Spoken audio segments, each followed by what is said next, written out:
Selamat malam pemirsa, kembali kami hadir memperbaharui informasi Anda seputar Sulawesi Tenggara, Indonesia, dan dunia yang telah dirangkum tim redaksi kami. Bersama saya Rizky Amalia dalam program Make News Malam. Komunitas sepeda lipat kendari atau yang biasa dikenal dengan sebutan Selki merayakan anniversary 1 tahun. Dalam perayaan ini tetap mengikuti protokol kesehatan COVID-19. Dewan Pengurus Daerah Partai Gerakan Indonesia Raya saat ini tengah fokus pada target pemilihan kepala daerah di 7 daerah di Sulawesi Tenggara yang rencananya akan dilaksanakan secara serentak pada 9 Desember 2020. Hubungan Israel dan Iran menegang saat pasukan Israel berhadapan dengan militan yang didukung Iran di perbatasan Israel dengan Lebanon dan Suriah. Pekan lalu ketegangan meningkat setelah beberapa pasukan dari kedua belah pihak tewas akibat serangan udara ke pangkalan Suriah dekat perbatasan Irak. Komunitas sepeda lipat kendari atau yang biasa dikenal dengan sebutan Selki merayakan anniversary 1 tahun. Dalam perayaan ini tetap mengikuti protokol kesehatan COVID-19. Perayaan malam 1 tahun komunitas sepeda lipat kendari atau orang mengenalinya dengan sebutan Selki. Ada sejumlah acara yang digelar, salah satunya pemaparan tentang pentingnya bersepeda untuk kesehatan dan teknik bersepeda yang baik oleh Sekretaris Jenderal Sepeda Lipat Kendari Kinas. Jika Anda bersepeda selama ini dalam seminggu, maka Anda akan jauh sakit.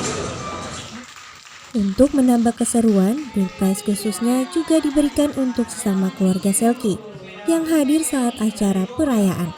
Bahkan ada juga pemotongan tumpeng.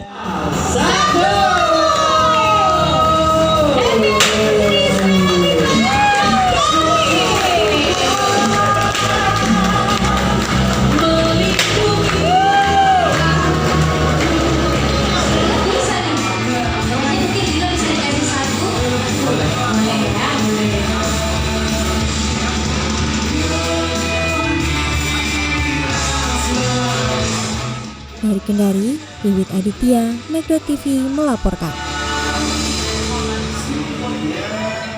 Untuk menindaklanjuti instruksi Indonesian Chef Association BPD Anoa Sulawesi Tenggara, pengurus di Sultra kembali melakukan pertemuan untuk membahas kepengurusan Indonesian Chef Association Sulawesi Tenggara yang baru.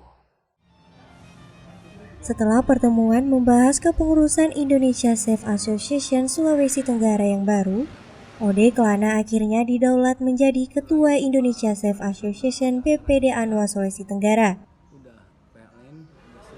Manajer operasional Srikandi Seafood ini mengaku akan melakukan berbagai terobosan, seperti melakukan edukasi terhadap milenial Sultra, termasuk akan menggelar berbagai kegiatan kuliner. Harapan saya ke depan buat ICA itu bisa selalu berpartisipasi atau ngasih kontribusi ke pemerintah setempat. Karena kita kan ICA itu adalah wadah yang menggerakkan bidang kuliner Indonesia asosiasi kita yang sudah jelas ARD-nya, anggaran rumah tangganya, anggaran dasarnya segala macam. Jadi ICA itu memang suatu organisasi yang mengangkat kuliner Indonesia, maupun itu ICA dimanapun, kita sudah siap untuk membawa dengan pemerintahan, khususnya dengan dinas pariwisata, untuk mengangkat pariwisata di mana berdirinya ICA tersebut. Kita kan ada BPD-nya, BPD Jabar, BPD ini kebetulan alhamdulillah, BPD ICA, BPD Anoa Sultra, kita bawa nama Anoanya. Meskipun itu yang menggerakannya chef-chef dari luar, tapi kita siap untuk nge-backup chef-chef yang ada di Kota Kendari. Jadi harapannya ya kita bisa kerjasama ngasih kontribusi ke pemerintah setempat untuk di bidang pariwisata dan kuliner. Dari Kendari, Aundria Aurora, Megro TV melaporkan. Usai jeda kami akan kembali dengan berita terkait Dewan Pengurus Daerah Partai Gerakan Indonesia Raya. Saat ini tengah fokus pada target pemilihan kepala daerah di 7 daerah di Sulawesi Tenggara.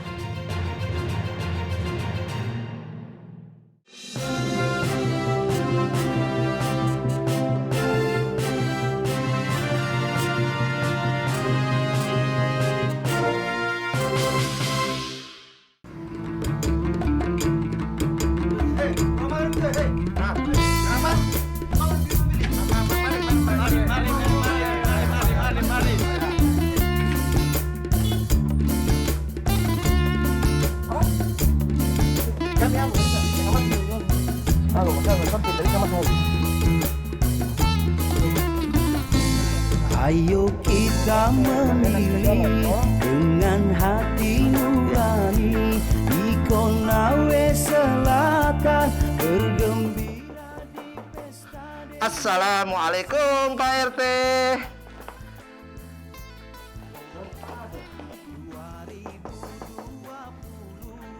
Pak RT, assalamualaikum. Waalaikumsalam. Saya ya sebentar ya. Masker. Sama. Oh, apa tuh Mas? Muka. Ciptaan Tuhan kui. Ngomong-ngomongnya masuk ya? Ya masuk. Biar kita di teras. Oh iya. Sekalian kita menerapkan protokol kesehatan. Iya. Tapi ini nggak enak ini kan terasnya kotor loh itu. Iya. Apa ya? Ya, tidak apa-apa. Kayak ini habis ada perang nih. Kita sudah terbiasa Pak RT. Aduh. Jadi piye iki? Gimana? Jadi begini Bapak RT. Kami berdua ini ceritanya bekerja sebagai tim PPDP. Masya Allah. Bangga Bapak Luar biasa ada warga yang kerja di PBB. Kenapa bekerja di PBB? PPDP. Nah, petugas pemutahiran data pemilih. Begitu Pak RT. Anu juga kita tidak gaul. Mana tahu Bapak, nggak tahu lah itu. Sekarang Bapak RT begini ya, singkat cerita ini, Ya. kami berdua ke sini untuk minta izin ingin melakukan coklit. Apa itu coklit? Coklit itu adalah pencocokan penelitian data pemilih. Nah, begitu. Itu kita Jawa juga. Nah itu kami akan lakukan kepada warga Bapak di sini. Jadi kita coba nanti melihat sekalian mau cross check warga yang masih berada di kampung sini. Siapa tahu ada yang usianya sudah memenuhi syarat untuk memilih tapi belum masuk dalam data pemilih. Siapa tahu juga misalnya begini Bapak RT, ada warga yang datanya double. Iya. Atau juga mungkin ada warga yang tidak punya data sama sekali misalnya. Nah itu mau kita masukkan. Nah, makanya ini kita mau setor ini Pak RT bisa lihat dulu. Ya. Itu data-data pemilih itu dari KPU dia berikan ke kami supaya nanti dicocok. Oh iya boleh nih. Oh tapi Mas, sampean bisa nggak berdua nanti sekalian yo? Ya. Nanti tolong ke rumahnya Pak Benggele yang di belakang sana itu. Ya. Yang masalah Pak Benggele itu beberapa kali pemilihan itu nggak pernah ikut nyoblos loh dia. Gampang itu Pak RT, nanti pokoknya tanami nanti kita amankan. Iya. Tapi yang itu aman. Kalau yang ini aman sih sebenarnya nih. Aman nggak ada masalah ini. Terima kasih. Sama-sama. Kalau begitu Bapak RT mungkin sekalian aja. Kami berdua pamit mau langsung ke rumahnya Bapak Benggele kalau pergi. Oke. Hati-hati ya di jalannya. Oke, assalamualaikum. Waalaikumsalam warahmatullahi wabarakatuh.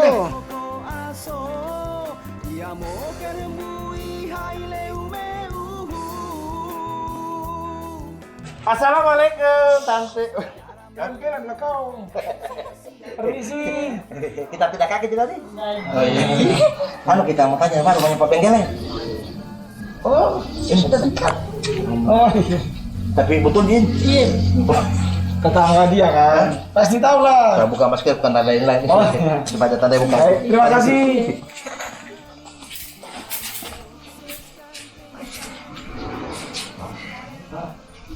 Assalamualaikum. 1, 2, 3. Assalamualaikum. Waalaikumsalam warahmatullahi wabarakatuh. Bapak Benggele ya? Ya, betul sekali. Oh baik Bapak. Kami ada biar sama Bapak ini. Mau ngobrol-ngobrol boleh sebentar Pak? Ya, silakan. Bisakah kita pulang ini? Nah, silakan duduk. Maksudnya bisakah kita duduk? Silakan. Iya. Kasih. Kayak kursinya dokter, warna putih. Dari mana ini?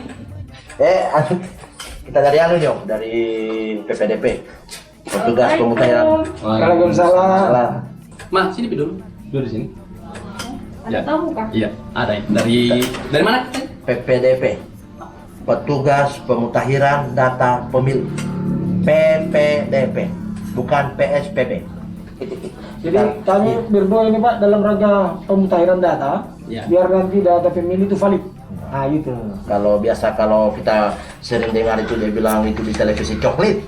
Ya. pencocokan dan penelitian. Oh. Ya, makanya kita datang di sini. Terus kira-kira apa yang harus saya siapkan? Ini bukan kira-kira.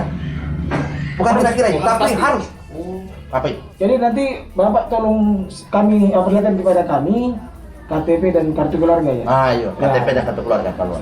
Tapi asli. Ya, yang Asli asli. tante, iya. Sudah berapa rumah yang kita ada pergi coklat ini? Tadi kita dari rumahnya Pak RT juga Pak RT sudah. sudah. Tapi ini juga bisa kita lihat dulu. Oh ya, ini yang bagus. Daftarnya. Itu data dari Kementerian Dalam Negeri yang di-store ke KPU. Ya, diberikan Ya. kertas lagi. Iya. Oh iya. Kenapa ini cuma kami berempat ini yang ada di sini di daftar pemilih? Berapa? Cuma 4 orang. Mana ini yang 3-nya ini? Bentar. Oh iya. Ini kan bertujuh mereka. Di sini Ini cuma Bapak- berempat ya. Bapak- Ya, saya. Yang masuk anaknya siapa? Nina sama siapa? Nani. Ya. Udah ke Tarsan ini?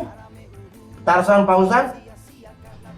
Oh, enggak. Belum. Tapi ada mereka waktu pendataan KTP-nya di orang sekarang ini. Oh. Mereka belum pernah pergi merekam. Enggak, atau suket.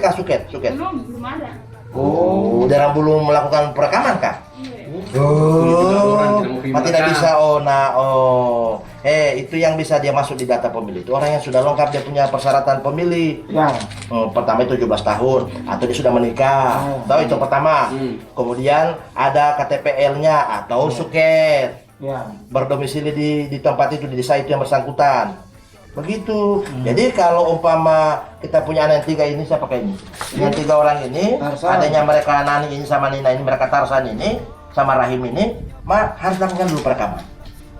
Kalau sudah ada suketnya mereka, saya harus kemana? Dorang mau kemana itu supaya dorang? Langsung di store saja ke PPS. Ya. Itu sebelum tanggal 13. Oh. Tinggal berapa hari? Tak. 13 Agustus. Oh iya, nanti saya kasih tahu mereka pergi di PPS tanggal 13 Agustus toh? Iya. Iya, karena kalau dia nanti sampai apa namanya itu?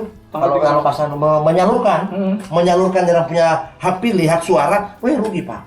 Karena satu suara, satu suara itu berpengaruh dalam untuk pembangunan negeri ini. Bayangkan satu suara. Sampaikan aja Pak, biar Siap, lebih cepat mereka mengurus, Ya. kemudian melaporkan. Nah nanti biar datanya kami. Tapi sudah benar ini Pak, kita punya data ini. Ya, benar semua. Jadi cuma kurang 3 itu tadi ya. sekarang begini, Om. Kami yang namanya juga coklit, Ya. pencocokan dan penelitian. Ya. Jadi kami hanya melakukan pencocokan dan penelitian seperti data yang kami pegang hari ini. Ya. Nah sekarang untuk 3 orang anaknya itu nanti usahakan dilakukan perekaman. Kalau sudah ada, lapor ke PPS. Ya. Nanti PPS hubungi kami. Siap. Ya nanti Kami kami datang kembali lagi kembali. nih. Jadi kami benahi kembali nih Pak. Siap. Jadi di sini kami cuma mendata, cuma mencatat nama-nama yang masih ada di data dulu. 4. Nanti ya 4 orang, Ya. Bapak, Ibu, sama 2 anak tadi. Nah nanti berikutnya kami benahi lagi kalau misalnya anak yang 3 itu sudah melengkapi berkas. TPS 2 nih, TPS 2 di sini. Ya. TPS 2. Ya. Nanti habis itu tanda tangan Bapak. Iya, tapi kita Tanda tanda tangan tangan dulu Bapak. Kita tanda tangan dulu. Iya. Kita lihat dulu ini nama tas sudah benar ini. Cocok ini. Iya. Iya. Kalau begitu Bapak, begini kami mohon izin mau Nah, tempel kita- dulu. Ya. Iya. Bisa minta tolong kita mau tempel dulu. Silakan. Ya.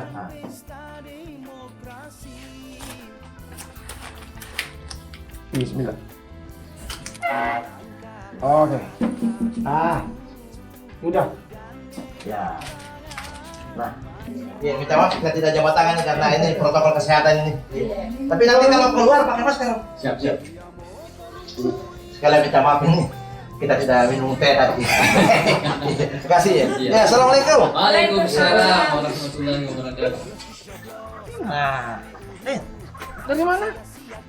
Dari rumah. tadi itu di rumahnya Pak Benggele. Hmm. Jadi kan ini, kebetulan ke bawa data juga ya? Ini nih. Ini Pak Benggele kan mereka di kartu keluarga kan 7. Iya.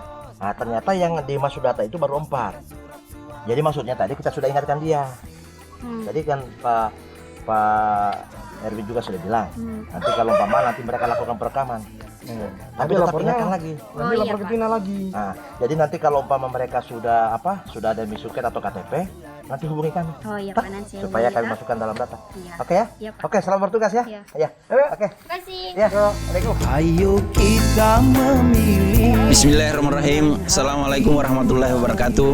Atas nama Komisi Pemilihan Umum Kabupaten Konawe Selatan, mengimbau kepada seluruh lapisan masyarakat di Kabupaten Konawe Selatan untuk ikut berpartisipasi aktif dalam rangka mensukseskan pemilihan Bupati dan Wakil Bupati Konawe Selatan tahun 2020. Pastikan Anda terdaftar dalam daftar pemilih di KPU Kabupaten Konawe Selatan. Laporkan kepada petugas pemutahiran data pemilih kami apabila belum terdaftar sebagai pemilih. Pastikan Anda telah memiliki KTPL atau suket sebagai dasar untuk didaftarkan dalam daftar pemilih. Siapkan seluruh dokumen kependudukan pada saat petugas kami mengunjungi ke rumah Anda. Pastikan dalam rangka mengikuti tahapan pemilihan selalu menerapkan protokol kesehatan. Jangan lupa datang ke TPS hari Rabu tanggal 9 Desember 2020 untuk menyalurkan hak pilih Anda. Ingat, satu suara menentukan nasib daerah Kabupaten Konawe Selatan. Pemilih berdaulat, negara kuat.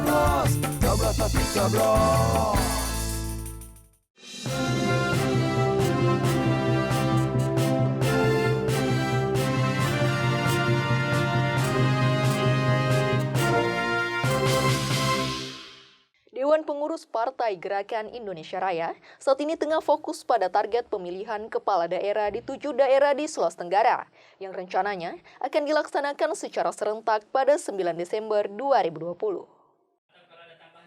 Pasca mendapat instruksi dan surat keterangan menjadi Ketua Dewan Pengurus Daerah Partai Gerindra Sulawesi Tenggara. Dari Dewan Pengurus Pusat Gerindra, Andi Adi Aksara menargetkan pemilihan kepala daerah di 7 daerah Sulawesi Tenggara dapat lebih baik dari sebelumnya. Saat ini fokus untuk memenangkan pasangan calon yang diusulkan di 7 daerah Sulawesi Tenggara. Belum masuk namanya DPP, mungkin masih ada 1-2 kabupaten, itu mungkin akan kami buatkan usulan. Nah, yang sudah masuk itu kami sifatnya menunggu keputusan dari DPP. Begitu pula yang kami usulkan nanti besok-besok, tetap juga kami harus menunggu keputusan dari DPP. Nah, apa yang diputuskan oleh DPP, itulah yang wajib kami dukung. Itulah yang wajib kami menangkan. Dari Kendari, Wiwit Aditya, Megdo TV melaporkan. Industri restoran di India secara perlahan bangkit lagi setelah terpukul dampak COVID-19 selama 4 bulan. Sejumlah warga kota New Delhi mulai memilih untuk makan di luar dan hal ini membawa secercah harapan bagi para pemilik restoran. Berikut laporan Helmi Johannes dari VOA. Pemeriksaan suhu, menu dan pesanan yang dilakukan lewat aplikasi, dan pelayan dengan pelindung wajah dan masker. Itulah pengalaman baru makan di luar di ibu kota India. Ketika restoran dibuka kembali, pelanggan berdatangan untuk menikmati suasana kenormalan pada saat kasus COVID mulai turun di kota yang selama ini mengalami pembatasan. Banyak yang datang untuk merayakannya, dan banyak juga yang datang bersama keluarga mereka. I know how I've survived from last 4 months in lockdown, so I'm eagerly waiting for my food right now. That taste and that flavor has somewhere vanished, so I just today came so that I can get that flavor again back. The feeling of going out. Pengelola restoran merasa optimis bahwa bisnisnya akan bisa bangkit kembali.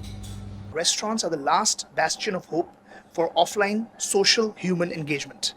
Everything can go virtual in this world, but restaurants and bars can never go virtual. People always want to meet each other, people always want to celebrate. Restoran memikat pelanggan untuk datang dan menjanjikan jamuan tanpa kontak. Ada meja kosong untuk memastikan jarak sosial yang aman serta dapur yang disanitasi. Ini masih merupakan perjalanan panjang bagi industri restoran India yang mengalami PHK besar-besaran di antara 7 juta orang pekerja restoran. Restoran ini adalah satu dari 2 yang baru dibuka lagi oleh Priyangshu Kija yang memiliki 25 restoran di India. Out of the 1,200 people I employ, I'm working, and each restaurant used to have about 70 to 80 people. Right now, this restaurant is operational with 14 people. And the second one has 12 people. So I'm down to 28 people employing currently. Di kota, tempat makan di luar menjadi pengeluaran tertinggi di antara berbagai pilihan hiburan, banyak warga mendukung perjuangan industri restoran untuk bertahan hidup. We have to anyhow deal with it. We cannot just sit back at home and just let the economy die. If we don't find anything open, then it's quite scary to us. So today I'm quite happy. Maybe after maybe a fortnight or so, we will probably go out again because this was our first experience after the lockdown with the family. Dukungan warga untuk makan di luar membawa harapan bagi para pemilik restoran di India. Meski adanya pandemi tetap mencemaskan mereka. Menurut seorang pemilik restoran, dengan warga mulai bangkit kembali, maka sektor usaha bisa mulai hidup lagi secara perlahan. Dari Arlington, Virginia, saya Helmi Yohanes dan tim VOA. Hubungan Israel dan Iran menegang saat pasukan Israel berhadapan dengan militan yang didukung Iran di perbatasan Israel dengan Lebanon dan Suriah. Pekan lalu, ketegangan meningkat setelah beberapa pasukan dari kedua belah pihak tewas akibat serangan udara ke pangkalan Suriah dekat perbatasan Irak. Serangan di Suriah terjadi ketika pasukan Israel dalam posisi siaga di sepanjang perbatasan setelah menewaskan 4 penyusup bersenjata dari Suriah.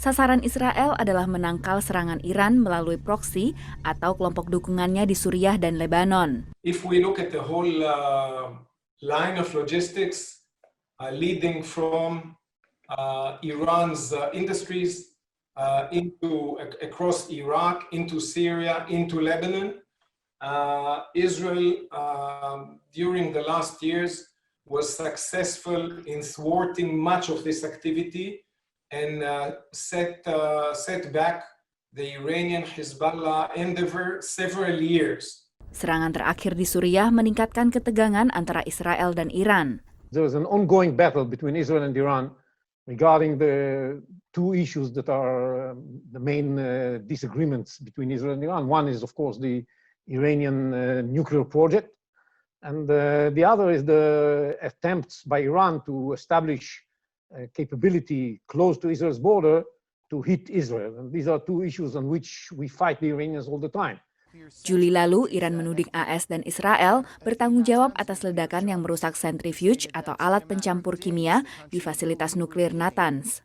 What was hit was the facility in which they assemble the centrifuges, the advanced centrifuges, and their hope to be able to reach the capability to produce a nuclear weapon is based mainly on those centrifuges that can enrich uranium much faster than their original centrifuges, the IR-1.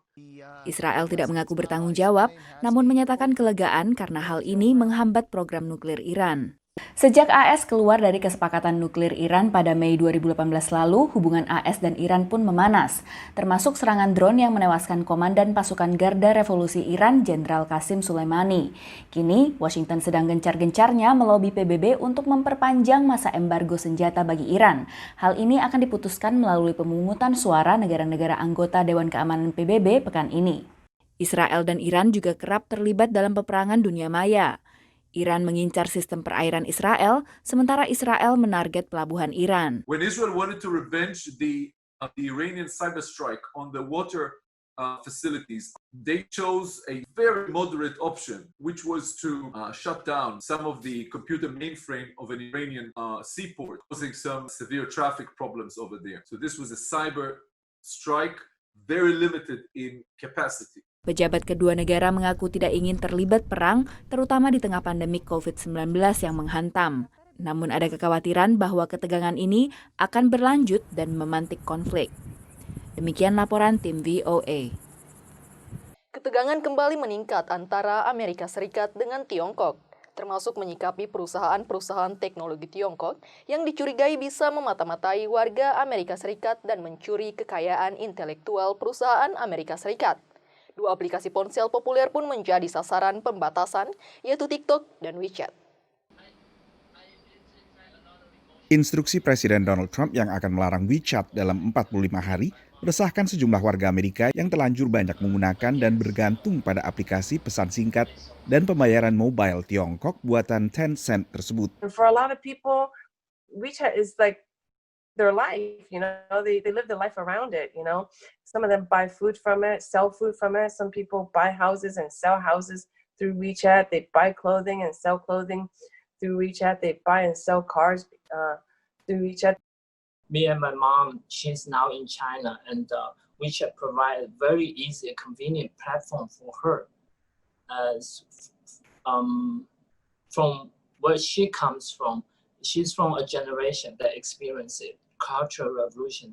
The apps high tech these days for her is a bit overwhelming.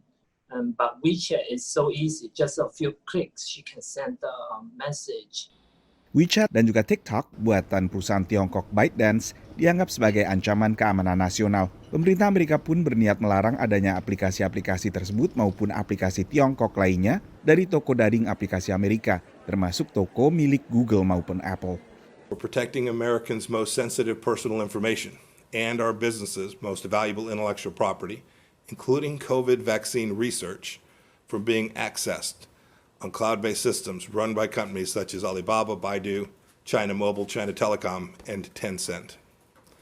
The State Department will work closely with Commerce and other agencies to limit the ability of Chinese cloud service providers to collect, to store, and to process vast amounts of data and sensitive information here in the United States. Senat AS pun menyetujui rancangan undang-undang yang melarang pengunduhan TikTok di barang elektronik milik pemerintah federal, menyusul RUU serupa oleh DPR yang disetujui Juli lalu. RUU ini didukung bukan hanya oleh senator dari Partai Presiden Trump, Partai Republik, tapi juga oleh senator dari Partai Oposisi Demokrat. Kedua pihak menilai bahwa perusahaan Tiongkok memang tidak sama dengan perusahaan Amerika Serikat atau di negara-negara barat lainnya, karena selalu bersinergi dengan pemerintah setempat. Lagi pula sebuah undang-undang tahun 2017 memang mengharuskan perusahaan-perusahaan Tiongkok untuk bekerja sama dengan intelijen negara tersebut. Analis mencatat meski baru segelintir yang sekarang terdampak, rencana pemblokiran ini bisa meluas dampaknya. Some people view this issue as a one-off because there are not many other large Chinese software firms with a similar presence in the US, but it still sets a precedent for other Chinese firms that wish to or are doing business in the US, showing that for those firms there's an increase in political risk.